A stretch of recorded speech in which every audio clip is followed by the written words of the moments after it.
Hello friends, welcome to அம்மா பொண்ணுங்க vlogs. எல்லோரும் எப்படி இருக்கீங்க? இங்கே நைட்லேருந்து மழை விடாமல் பெஞ்சிட்ருக்குங்க. காலையில் பசங்களுக்கு ஏதாவது டிஃப்ரெண்ட்டாக பிரேக்ஃபாஸ்ட் செஞ்சு கொடுக்கலாம் அப்படின்னு சொல்லிட்டு இருக்கும்போது அம்மா டிஃப்ரெண்ட்டாக மட்டும் இல்லை, ஏதாவது ஹெல்த்தியாக செய்யலான்ட்டு நைட்டே பிளான் பண்ணி ஒரு ரெசிபியை முடிவு பண்ணி வச்சிட்டோங்க. ஆமாங்க, இந்த விலாகு நம்ம குக்கிங் விலாகாக தான் பார்க்க போகிறோம். என்னவாக இருக்கும் நீங்களே கெஸ் பண்ணுங்கள். இந்த கிளைமேட்டுக்கு ரொம்ப மழையாக இருக்குது, பசங்களுக்கெலாம் கோல்டு பிடிக்குது. அதுக்கேற்ற மாதிரி ஒரு ரெமிடி ரெசிபினும் நீங்கள் வச்சுக்கலாம்.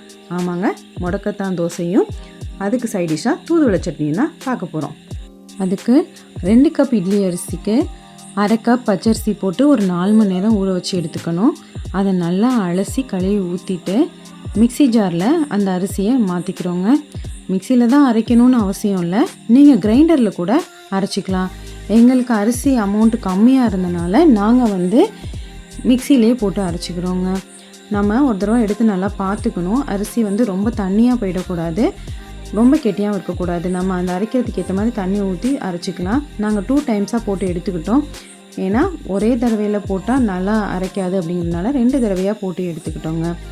மாவு எப்படி இருக்கணும்னா, நமக்கு தோசை மாவு பதத்தில் இருக்கணும், ரொம்ப கொரன்னு இருக்கக்கூடாது. அதுக்கேற்ற மாதிரி நம்ம பார்த்து எடுத்து ஒரு பாத்திரத்தில் ஊற்றிக்கணுங்க. ஊற்றிட்டு கொஞ்சம் திக்காக இருந்தாக்க நம்ம கீரை சேர்க்கும் போது அதை அட்ஜஸ்ட் பண்ணிக்கலாங்க. இதாங்க முடக்கத்தான் கீரை, நிறையா பேருக்கு தெரிஞ்சிருக்கும். இது நம்ம ரோட் சைட்லேயே கூட ஈஸியாக கிடைக்கும். இதில் நிறைய ஹெல்த் பெனிஃபிட்ஸ் இருக்குங்க. நம்ம முக்கியமாக வயசானவங்களாம் சாப்பிட்டா இந்த முட்டு வலியெல்லாம் வராதுன்னு சொல்லுவாங்க. அது மட்டும் இல்லாமல் இது சளி இருமலுக்கும் நல்ல மருந்தாக செயல்படுதுன்னு சொல்கிறாங்க. இதை நல்லா எடுத்து நம்ம ரோட் சைட்லேருந்து தான் பறிச்சிருக்கோம். ஸோ நல்லா அதை நல்லா அலசிக்கணும். நல்லா ஒரு 2-3 டைம்ஸ் நல்லா அலசிட்டு அதே மிக்ஸி ஜாரில் அதை எடுத்து போட்டு நம்ம அரைச்சிக்க வேண்டியது தாங்க. இது குழந்தைக்கு கொடுக்கலாமான்னு தானே யோசிக்கிறீங்க. கண்டிப்பாக குழந்தைங்களுக்கு கொடுக்கலாங்க, எந்த ஒரு பிரச்சனையும் வராது. நல்லா அதை போட்டு அரைச்சிக்கிறோம். அரைச்சிட்டு நல்லா நைஸாக இருக்கணுங்க. அப்போ தான் தோசை ஊற்றும் போது நமக்கு ஊற்ற நல்லா வரும்.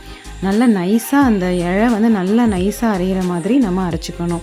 அரைச்சிட்டு இப்போ எடுத்து அதை என்ன பண்ணணும்னா, நம்ம மாவு வச்சுருந்தோம்ல அதில் இந்த கீரையையும் எடுத்து நம்ம போட்டு இப்போ மிக்ஸ் பண்ண போகிறோம். கொஞ்சம் மிக்சியில் அந்த கீரையெல்லாம் ஊற்றிட்டுக்கலாம். அதில் கொஞ்சம் தண்ணி ஊற்றி அலசிட்டு நல்லா அந்த கீரையில் ஊற்றிட்டு நெக்ஸ்ட்டு நம்ம என்ன பண்ணணும்னா, தேவையான அளவு உப்பு எடுத்து போட்டுக்கணுங்க. போட்டுட்டு நல்லா கரண்டி வச்சு ஃபுல்லாக அந்த மாவோட பிளெண்ட் ஆகிற அளவுக்கு நல்லா மிக்ஸ் பண்ணணுங்க. நல்லா மிக்ஸ் பண்ணிக்கிட்டே இருக்கணும். அது ரொம்ப நல்லா மாவோட மிக்ஸ் ஆகி லைட் க்ரீன் கலரில் நமக்கு வருங்க. ஃபுல்லாக நம்ம மிக்ஸ் ஆகாமல் விட்டுட்டோன்னா கீரை தனியாக மாவு தனியாக இருக்கும். ஸோ நம்ம போட்டு ஒரு 5 to 10 minutes நல்லா மிக்ஸ் பண்ணிக்கணும். நல்லா மிக்ஸ் பண்ணிவிட்டு மாவு எடுத்து பார்த்தோன்னா நமக்கு தோசை பதம் தெரியும். அதை அப்படியே வச்சிடணுங்க நைட் ஃபுல்லாக புளிக்கிறதுக்காக. காலையில் மாவு நல்லா செட் ஆகிருந்ததுங்க. பசங்களுக்கும் லீவ் விட்டுட்டாங்க. ஸோ அடுத்து சட்னி அரைச்சி சாப்பிட்ற வேண்டியது தான். இது தாங்க தூதுவளை இலை. உங்கள் எல்லாருக்கும் தெரிஞ்சிருக்கும்னு நினைக்கிறேன். இதை பறிக்கிறது கொஞ்சம் கஷ்டங்க, ஏன்னா இது இலை ஃபுல்லாகவே முள்ளாக இருக்கும். கொஞ்சம் கேர்ஃபுல்லாக தான் பறிக்கணும். இது ரொம்ப நல்லதுங்க உடம்புக்கு. சளி இருமல் எல்லாத்துக்குமே ரொம்ப ரொம்ப நல்லது. ஸோ அதை எப்படி சட்னி பண்ணுறதுன்னு இப்போ பார்க்க போகிறோம். ஒரு பாத்திரத்தை அடுப்பில் வச்சு சூடானதும் எண்ணெய் ஊற்றிக்கிறோம். நிறையா எண்ணெய் ஊற்றணும்னு இல்லை, நமக்கு எப்போதும் சட்னிக்கு எவ்வளோ யூஸ் பண்ணுவோமோ அவ்வளோ எண்ணெய் ஊற்றினாலே போதும். எண்ணெய் எவ்வளோ தூரம் கம்மி பண்ணுறோமோ அந்த அளவுக்கு நம்மளோட ஆயுள் அதிகமாகும்னு கேள்விப்பட்டிருக்கேன். ஸோ எப்போதுமே எண்ணெய் கொஞ்சம் கம்மியாக வச்சு சமைக்கிறதே நல்லது தாங்க. எண்ணெய் சுட்டதுக்கப்புறம் ஃபஸ்ட்டு நம்ம உளுந்து போடுறோங்க. சும்மா ஒரு டீஸ்பூன் அளவுக்கு உளுந்து போட்டு அதை நல்லா ப்ரௌன் கலர் ஆகிற வரைக்கும் நல்லா பொரிச்சிட்டு அதுக்கப்புறம் அதில் கடுகு போடுறோங்க. கடுகு போட்டு கடுகு நல்லா வெடித்து வரும்போது வரமிளகா போடணும். நாங்கள் குண்டு மிளகா போட்டிருக்கோம், நீங்கள் நெட்டு மிளகா வேணும்னா அதுவும் போட்டுக்கலாம். அதுக்கப்புறம் ஃபஸ்ட்டு ஒரு 2 பெரிய வெங்காயத்தை கட் பண்ணி போட்டு வதக்கிக்கிறோங்க. அதோடு சேர்த்து சின்ன வெங்காயமும் போட்டுக்கிறோம். நீங்கள் சின்ன வெங்காயம் மட்டும் கூட போட்டு செய்யலாங்க, எப்படி வேணாலும் செஞ்சுக்கலாம், அது நம்மளோட இஷ்டம். அப்புறம் பூண்டு ஒரு 7-8 பல் போடுறோம். பூண்டு போட்டு நல்லா வதங்கி வந்ததுக்கப்புறம் தக்காளி போடுறோங்க. ஒரு மீடியம் சைஸ் தக்காளி 2 போட்டால் போதும். அதை போட்டு நல்லா வறுத்துட்டு தேவையான அளவு உப்பு போட்டு நல்லா தாளிக்கணுங்க. நல்லா கிண்டி விட்டுக்கிட்டே இருக்கணும். கிண்டி விட்டதுக்கப்புறமேட்டுக்கு நம்ம பக்கத்தில் வச்சுருந்தோம் பார்த்தீங்களா தூதுவளை கீரை, அதை நல்லா அலசிட்டு எடுத்து இந்த தாளித்ததோடையே சேர்த்து போட்டுற வேண்டியது தாங்க. நல்லா அலசி 2-3 டைம்ஸ் நல்லா அலசிட்டு அதை எடுத்து அதில் போட்டு மறுபடி கிண்டணும். கவனமாக அடி பிடிச்சிடாம கிண்டணுங்க. கீரை வந்து நல்லா வறுபடணும். வறுபட்டு இந்த மாதிரி நல்லா கீரையே தெரியாத அளவுக்கு அது சுருண்டு வந்துடணும். அந்தளவுக்கு நம்ம அதை நல்லா வதக்கணும்.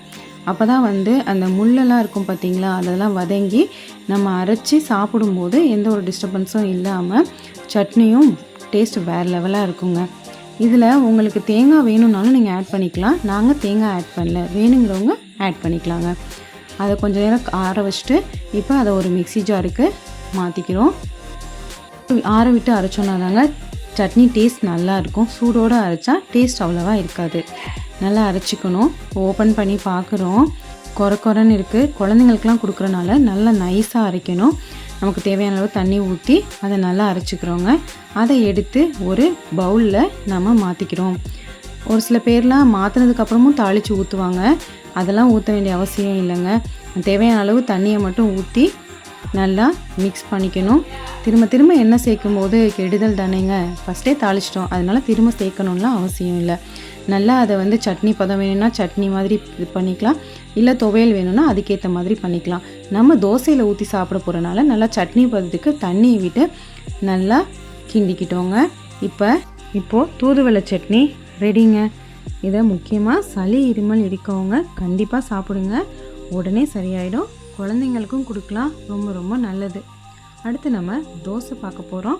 நம்ம ஊற வச்சு எடுத்து வச்சுருந்தோம்ல, அந்த மாவை எடுத்து தோசைக்கல்ல நல்லா ஊற்றிட்டு, ஃபஸ்ட்டு கொஞ்சம் இந்த மாதிரி தான் வரும். நல்லா கொஞ்சம் சிம்மில் வச்சுட்டு நல்லா தோசையை சுற்றி விட்டுட்டு எண்ணெய் ஊற்றுங்க. மேக்ஸிமம் நல்லெண்ணெய் ஊற்றுனீங்கன்னா நல்லது.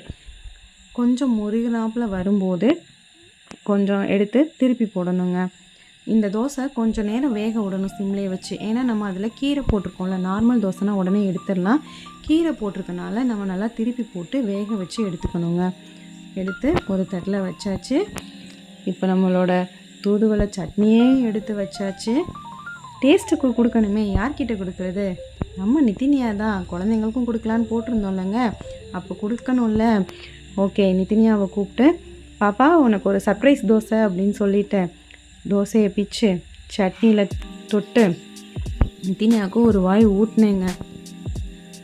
சாப்பிட்டுட்டு அவங்க உடனே சூப்பர்னு சொன்னாங்க பாருங்க. அப்போ தான் பிறவி பயனை அடைஞ்ச மாதிரி இருந்துச்சுங்க. இந்த விளாக் உங்களுக்கு பிடிச்சிருக்குன்னு நம்புகிறேன். பிடிச்சிருந்தா லைக் பண்ணுங்கள், ஷேர் பண்ணுங்கள், கமெண்ட் பண்ணுங்கள். அம்மா பொண்ணுங்க விளாக்ஸ்க்கு சப்ஸ்கிரைப் பண்ணுங்கள்.